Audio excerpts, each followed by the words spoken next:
What is up, guys? This is Platinum Point, and I'm here to bring you guys another Weiss Schwarz deck profile. I know this is the third time I'm doing this. This is my Fate Apocrypha deck profile. This is an update on it. You guys might notice something different about this deck compared to others, and that it's in English. I managed to get a playset of the entire set in English upon release, and I was tinkering around with like several different variants, and I decided before I profile the other ones, I wanted to do an update on my the build that I took to the Weiss Grand Prix, the Heart of the Cards event last September, I think, and I wanted to do it again. This build, the book book door build, because this is probably one of my favorite builds, and it's probably the stronger of the Fate Apocrypha variants. Most of the Fate Apocrypha decks are still going to be revolving around the Clarent finisher, since Mordred is probably the only viable level 3 finisher next to the Siegfried one. But overall, the Mordred one is a little bit more consistent because for a lower cost, you hit for precision damage. Overall, I like this deck. This is probably one of my more favorite builds, and I'm just happy that I managed to get the set in English completely. I got the playset minus foils. So without further ado, let's get on to the deck profile. So I'm still playing 4 copies of the Like Scattered Petals Berserker Black, which is basically the Akatsuki of the deck. When it's sent to the waiting room, send 1 card from your hand, top 4 check, up to top 4, and select a Master Servant from them and add it to your hand, which is really nice. She's your generic searcher. I'm also playing 3 copies of Brimming with Confidence Mordred, which has the ability on play top check, and you can either send it to the waiting room or leave it on top. And it also has the Riki effect, which is pay 1, clock itself to salvage a level 1 or lower character from your waiting room to your hand. Continuing on, I play 3 copies of a Master's Qualification. No, not a. 3 copies of Master's Qualification Sieg, which has the on-play ability, mill 2 cards from the top of your deck, and for each card milled that is a Master Servant or Homunculus, give this character plus 1k, and while it's on the field, it gives your other characters the ability can't side attack, which is the minus side, but you just basically use this for beat stick and deck compression. Actually, not compression, deck filtering. I'm also playing 2 copies of the Relieved Expression Astolfo, which is the discard bond to this card. You discard a card from your hand to salvage this card from your waiting room. It also has the ability during your opponent's draw phase, reveal the top card of your deck if it's a level 1 or higher character. Is it level 1 or higher character? No, level 1 or higher card. Return this card to from the field to your hand, which is really nice because it allows you to continuously bond. Then we're playing 2 copies of the Saint Ruler. She is basically, if you remember from the last video, your command seal reset, and she's a generic 5k global. Not 5k, 500 global. What's different from other builds is that I'm playing this 02k Karna, which has the on-play ability, discard a Climax, and salvage a Master Servant character from your waiting room to your hand, which is really nice because it allows you to fetch the Astolfo without having to burn resources to get him. And then speaking of the Salvage Brainstorm, I'm playing 2 copies of, sorry for the noise, Secrets of Pedigree Mordred, which is basically the Salvage Brainstorm, pay 1, rest itself. For each Climax revealed, salvage a Is it Master Servant or just... Oh no, just salvage any character. And it can't be targeted, which is really nice. Going on to the 1-step, I'm playing 4 copies of the Outstretched Hand... Oh, it's a different translation. Outstretched Hand Astolfo, which basically combos with the book climax. When it reverses an opponent's character, when this is in play, you may top check. If it's a Master Servant or Homunculus added to your hand and it gains the ability, even if you fail the top check, it gains the ability, which is when this card is front attacked, send this card back to your hand. This is really good because it forces awkward plays on your opponent. It forces them to side it if they want me to minus from the play, and it's not necessarily an inherent minus because this still remains on the board, which means I can attack again with it with the climax combo if I wanted to.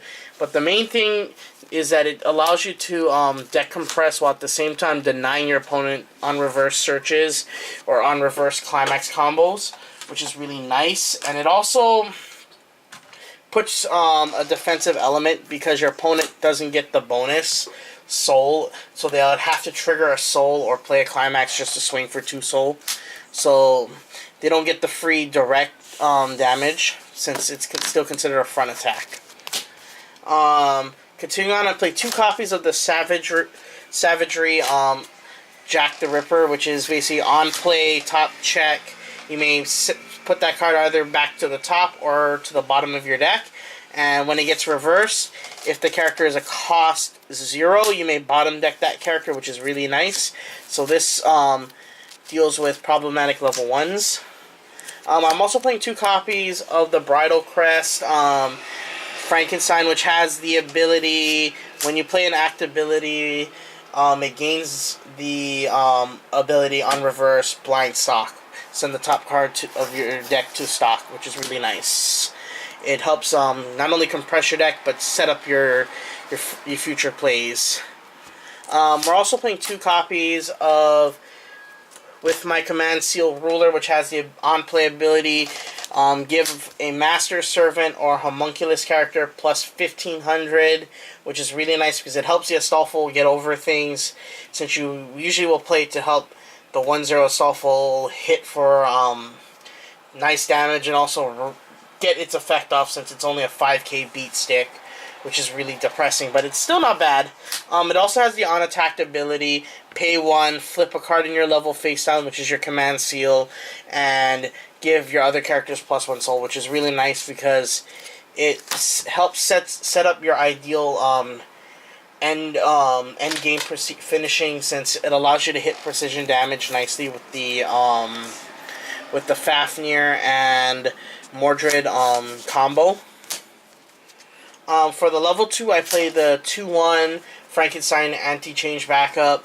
It's basically pay to send a Master Servant or I think Homunculus. No, just Master Servant from your hand to the waiting room and bottom deck any character whose level is higher than your opponent's current level, which is really nice, and it's also generic 2500 backup. I'm also playing the 2-1 Vlad, which has the on reverse, if the character that reverses this character is higher than your opponent's level, bottom deck it, which is really nice, and on play, give your one character minus 1k from your opponent's side of the field. I'm also playing 2 copy of the Petite Mordred, which is really nice since these are really hard to find right now. And they're pretty pricey. I think they're $15 right now, which is really high for a promo. But it's to be expected since this card was, I think, around $10 when it first came out in JP. I forget how much it was, but it was a really potent level 2 promo since it's a 2-1 2-soul beater. And you can actually play it for free when we continue on to my 3-step. Going on to the 3-step, actually, we play 1 copy of the 3-2 Jack the Ripper. If you remember what it does, when it attacks, when this card battles, all players cannot play backups from their hand, which is okay, but it's fine. It prevents your opponent from doing backups, but it doesn't stop the counters, which is kind of sad. It also has the ability on play, draw 2, discard 1, and on attack, discard, I think, 2 characters. Let me double check. Nope. Discard 2 cards, burn 1, which is really nice. This is just for precision damage. And also to dig for your climax combo. We're also playing 1 copy of the La Pucelle, Jean. I'm only playing 1 right now because I'm testing with the early play Jean, since I needed room for her. And Jack does pretty much the same thing, except it's on attack, burn one, rather than at the end of the battle step, burn one, which is fine, it's precision damage. But the great thing about the Jean is that it allows you to run over a lot of things. And speaking of the early play Jean, I played 2 copies of this Jean. It comes into play if you have 2 or less climax in your waiting room. So it becomes a level 2 if you fulfill that condition. And when it comes into play, draw 1 and then play a free cost 1 or lower. Play a cost 1 or lower character from your hand to the field for free. So ideally, you want to play this Mordred when you play her, so that way you get your bang for your buck. And essentially, it's like playing 2 level 3 since they're 2 soul attackers. And she also has the ability, I think, discard a card. Yep, discard 1 card and then choose 1 Master Servant or Homunculus and give it plus 2k, which is really nice because it allows you to basically run over anything, and it's a great booster for that. Continuing on with the level 3s, I play 3 copies of the 3/2 Fafnir. If you guys remember what it does, it's an on-play heal, and when it comes into play, give any character additionally. Or, actually, any character or itself, any character or itself the ability on cancel burn, which is really nice. So, usually you would give this character the on cancel burn, since you want to have some some way of punishing the cancel, which is really nice. I usually play it because it's probably one of the best secondary finishers, next to the Jean and Mordred. And it also has this sweet ability at the end of your turn. This goes into memory, which compresses your deck by 1 card, which is nice. And then lastly, we play 4 copies of the Final Flash. Wow, I'm surprised Bushiroad kind of got away with this. Final Flash Saber of Red, which has the on-play ability heal, and when the climax is in play, pay 2, flip a level card in your level face down, and burn for each card face down. So ideally, the finishing combo in terms of the board is 1 copy of the Mordred, the Clarent on board. The Clarent on board, a Fafnir, and the 1/0 Jean. The reason why is when you play the Fafnir, you give itself on cancel burn. So when it's going to be swinging for 4 at the second attack, which is usually this is going to be the second attack. It will still get the on cancel burn, since 4 is they're usually gonna cancel on 4, so it puts them up more damage. And you can even side it if you wanted to get precision damage, which is really nice. So what you would do in this situation is you would attack with the Jean first, pay 1, flip a card in your level face down, basically flip the command seal, and give your other 2 characters plus 1 soul. So both the Mordred and the Fafnir can front for a total of 4 soul, 4 damage, which is usually lethal depending on the situation. So normally we would front with the Fafnir to bait the climax and then burn him for 1, because usually the Jean will stick since it's going to be swinging for 2 damage, which is okay. And then after that, you would side with the Mordred, side for 1 depending if it's a level 3, side for 2 if it's a level 2, and then you'd be siding for 3 if it's a level 3. You would pay I think it's pay 2. Yes, pay 2 and then flip the card in your level. So since you'll have 2 cards flipped face down, you'll be burning for 2, which is really nice. So you don't have to. So instead of in normal situations where you would have right here 2 of the Mordreds, you would be burning. You would have to pay 2 just to do the burn, which is not ideal since you're burning a lot of stock. You essentially do the same thing with this board, with a much more efficient stock cost, which is really nice.